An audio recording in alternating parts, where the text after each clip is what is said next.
안녕하세요. 캐디언스 시스템 솔리드 엣지 엔지니어 김민성입니다. 솔리드 엣지 ST9, 그 중에서도 시트메탈 환경에 대한 교육을 진행하도록 하겠습니다. 첫 번째 시간인 오늘의 주제는 황금 환경에서 기본적으로 설정해줘야 되는 기본 설정 값, 그리고 하나의 박판을 만들 수 있는 탭에 대한 도구를 설명해 드리도록 하겠습니다. 그러면은 솔리드 엣지 창을 한번 띄워보도록 하겠습니다.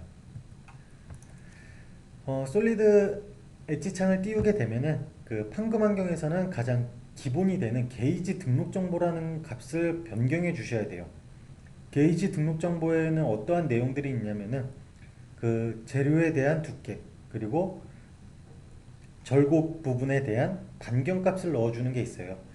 자, 그래서 게이지 등록 정보를 한번 들어가 보도록 할 텐데요. 자, 게이지 등록 정보는 어떻게 들어가야 되냐면은 여기 패스파인더라고 불리는 부분에 보면은 재료 없음이라고 써져 있는 부분이 있어요. 자, 이 부분을 더블 클릭해 주시게 되면은 재료 테이블이 나타나게 되는데, 이거는 파트 환경에서도 있습니다. 그리고 파트 환경에 없는 거라고 하면은 옆에 게이지 등록 정보라는 게 있어요. 자, 그래서 게이지 등록 정보라는 부분을 누르게 되면은 판금 환경 같은 경우에는 다 공통 두께를 가지고 있기 때문에, 자, 재료에 대한 두께를 넣어주시는 부분이 있고요. 그리고 절곡했을 때 기본적으로 라운드 값을 얼마로 줄 건지 하는 굽힘 반경 값이 있습니다.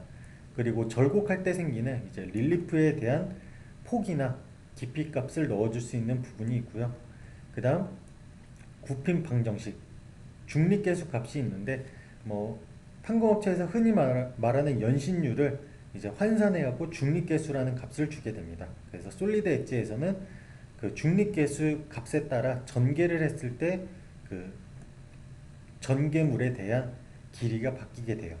자, 그래서 이 부분은 일단 기본 값인 0.33을 사용할 거고요. 전개를 할 때 마찬가지로 중립계수 값을 좀 더 상세히 알아보도록 하겠습니다. 자, 설정이 끝났다고 하면은 이제 모델의 적용을 눌러주시면 되고요. 그러면은 이제 기본적으로 1T인 판금물을 만들 수가 있어요. 자, 그래서 첫 번째로 알아볼 도구는 이제 탭에 대한 도구를 알아볼 거고요. 탭 같은 경우에는 이제 하나의 박판을 만들 때 사용합니다. 자, 탭에 대한 도구를 한번 눌러보시게 되면은 단계 같은 경우에는 총 4단계로 이루어져 있습니다. 그래서 첫 번째 단계는 평면을 선택하는 단계, 그리고 두 번째는 스케치 선택, 그리고 세 번째는 방향 선택 단계, 그리고 네 번째는 이제 돌출 단계가 되겠습니다. 그래서 평면 같은 경우에는 그 일치평면이나 평행평면, 각진평면 뭐 여러가지 항목들이 있기 때문에 여기서 원하시는 거를 선택하셔서 사용하시면 되고요. 저는 기본값인 일치평면을 사용하도록 하겠습니다. 자, 일치평면으로 특정 면을 선택해 주게 되면은 저 같은 경우에는 이제 XY 면을 선택을 했습니다. 자, 여기서 스케치 같은 경우에는 이제 사용자분들이 원하는 대로 그려주시면 되는데, 저 같은 경우에는 뭐 이렇게 사각형을 하나 그려볼게요. 한 모서리의 길이가 100mm인 사각형을 그려줄 거고요. 자, 이렇게 해서 그리고 나면은 항상 3D CAD에서는 그 중요시되는 완전 구속을 해주시면 됩니다. 완전 구속을 해주시고, 스케치를 다 그렸다고 하면은 이제 스케치 닫기라는 항목이 있어요. 그래서 스케치 닫기는 총 2군데의 위치에 있고요. 사용자분들이 원하는 위치에 스케치 닫기를 눌러주시면 됩니다. 자, 그래서 저는 여기 패스파인더 옆에 있는 스케치 닫기를 한번 눌러볼게요. 자, 그러면은 이제 그 측면 단계 같은 경우에는 바로 뛰어넘었죠. 왜냐면은 저거는 오픈 프로파일로 그렸을 때 나타나게 되고요. 자, 일단 네 번째 단계부터 해놓고 저거는 다시 설명을 드릴게요. 자, 네 번째 단계에서는 일단 기본 두께가 아까 1mm로 설정해 놨기 때문에 1mm가 들어가게 되고요. 그리고 사용자 편의에 따라서 두께를 얼마든지 바꾸실 수가 있습니다.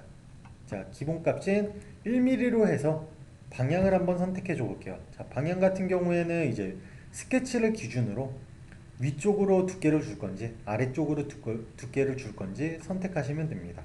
저는 위쪽으로 한번 줘 볼게요.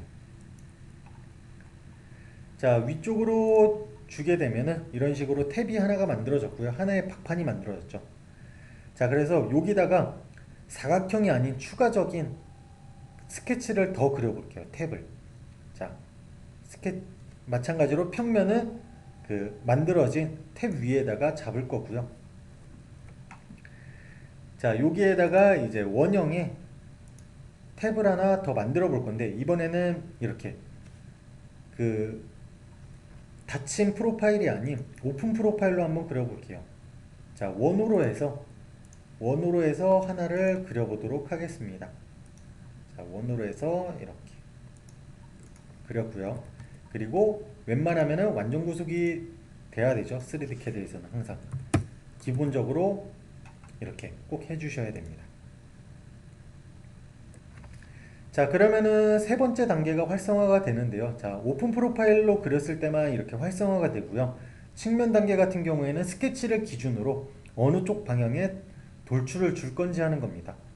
자, 지금 이 상태에서 그 바깥쪽 방향으로 선택하게 되면은 형상을 제대로 인식 못하기 때문에 이제 에러가 나타나게 되고요.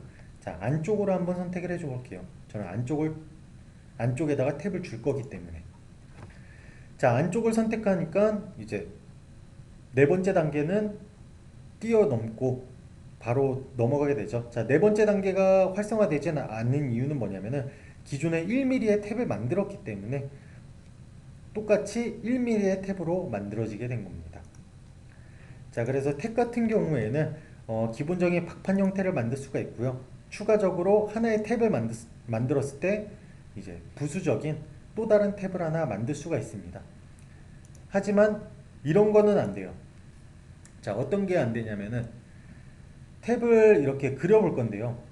만약에 기존에 있던 탭에서 약간 떨어진 범위에다가 이렇게 탭을 만든다. 그러면은 얘 같은 경우에는 일단 만들어지기는 해요.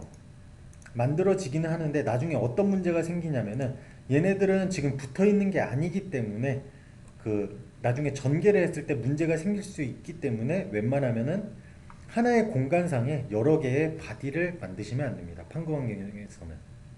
그래서 이 부분 주의하면서 탭을 한번 만들어 보시고요.